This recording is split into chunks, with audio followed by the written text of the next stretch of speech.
Seth Stokes, 1063 WORD News, here with Charlie Hall, the president of Upstate Warrior Solution in Greenville. Charlie, thanks so much for joining me today to talk about Upstate Warrior Solution. And recently, y'all did a suicide awareness class. Before we get into that, just tell us, what is Upstate Warrior Solution? What do you do? Yeah, it's great to be here today. So Upstate Warrior Solution is a local nonprofit. We have offices in Greenville, Spartanburg, and Clemson.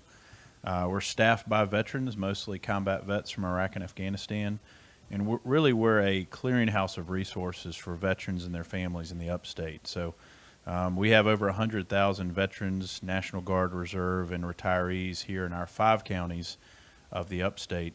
And we really are performing kind of a social work function to help all those folks understand what resources they have, and then we walk alongside them to help connect them to those resources. So kind of help reintroduce them into civilian life. That's right. Yeah, a lot of our veterans and even folks that are still serving are really trying to figure out what life looks like after the military. They're trying to figure out, what they should do with their education, where they should work. A lot of these folks are still in their 20s and 30s, and they're trying to determine what their new normal looks like. So we're helping them through that process. How difficult is it for a veteran, someone that just got out, to kind of, plug themselves back into, I guess, what we would consider a normal life? Yeah. I mean, it really depends on the veteran. Some already kind of have their plan in place. They've got the family business to fall back on. But a lot of our vets, especially those that came into the military in a time of war, where they were 18 years old, a lot of those young folks, they came in to serve, they came in to get some educational benefits, and now they're 26 and they're trying to figure out what that looks like. So we're helping a lot of our clients think through a life plan to figure out what direction they want to go, because it really is challenging. And then when you throw all the government programs and the VA and disability and your GI Bill and home loans into the mix, there's a lot of great resources, but it's sometimes really hard to navigate all of that. So what was it about Upstate Warrior Solution that made you want to get involved? Yeah, so I'm a Marine, and from 2009 to 2014, I was a case manager for wounded Marines that were getting off of active duty for the Department of Defense. I was here in the upstate, and we really saw a need to have an organization that could really help kind of cut through some of that red tape to provide that advocacy. We base our program on having a need relationship with our warriors. So it was something that we started back in 2010. We have sister organizations that are similar to us in Charleston and in Aiken, Augusta area, also in Charlotte. So there's a lot of other organizations here in the Southeast that are taking that same approach. So we've really seen the benefit of getting to know our warriors through a relationship and then helping them navigate those roads ahead. Now, recently, you all conducted your first ever suicide awareness class.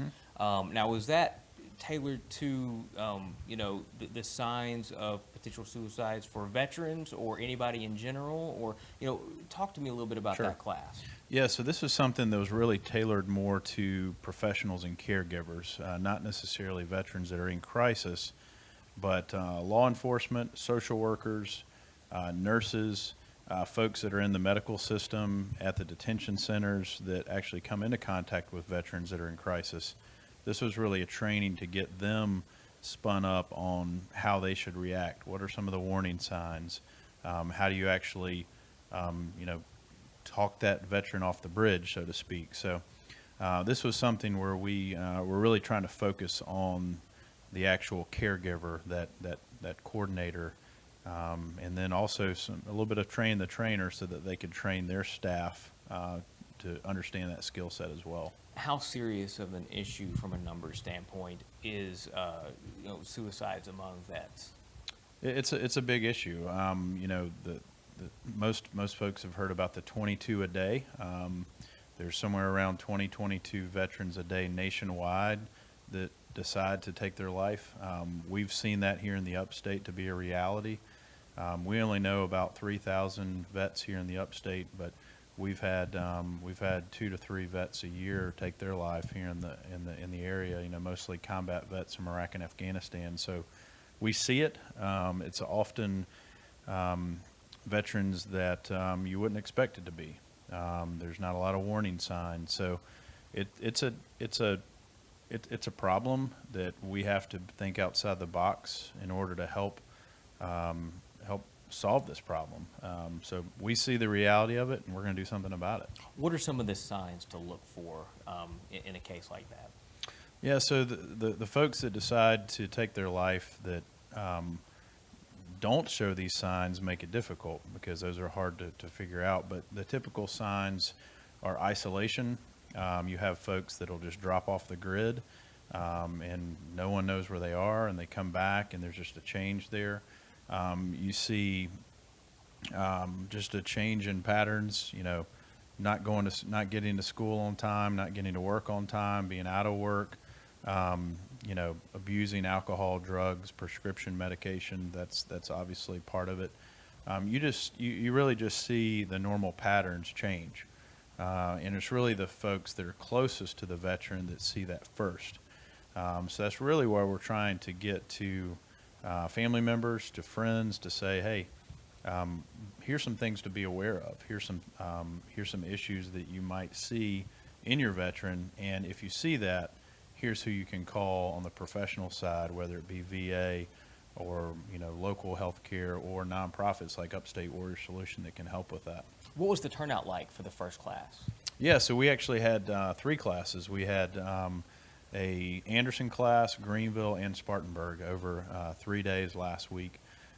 We trained 89 caregivers, and again, that was a combination of nonprofit providers like us. We had folks from law enforcement, city and county law enforcement from all 3 of those areas, and folks from the VA and local healthcare institutions. So it was really exciting to be able to see that turnout. There's been a demand to do that more, so we're hoping to do that several times a year now. Oh, that's fantastic. I'm glad it was a nice turnout for those 3 classes, and hopefully Absolutely. that is something you'll be able to continue. For people that want to find out more about Upstate Warrior Solution or maybe get involved themselves, is there a website they can go to, who they can contact? Yeah, absolutely. So again, we have 3 physical offices, one in Clemson, Greenville, and Spartanburg, and our website is upstatewarriorsolution.org, and that's solution singular. Don't put the S on the end. And if I may, I did want to give a shout out to the local West Point and Naval Academy alumni groups. They actually made this possible. Army plays Navy every December, usually the first Saturday of the month, and this year both of those groups came together to support us, and we really wanted to do this training, so they raised about $5,000 last December to do this. So kudos to them. They actually, those folks served in the military as well. They're successful business folks and citizens here in the upstate, and that's them giving back and being able to see that tangible return. So we're hoping that relationship continues, and we're also able to raise some additional funding to do this several times a year. So thanks to both of those alumni societies. And thanks to you. Thank you for your service, and thanks for joining me today to talk about the classes and to talk about Upstate Warrior Solution. I think it's awesome what you guys are doing for our vets, and I think personally more needs to be done for our veterans in this country to keep us free and keep us alive, keep us upright. Absolutely. Pleasure to be here. Thank you. Seth Stokes, 106.3 WORD News.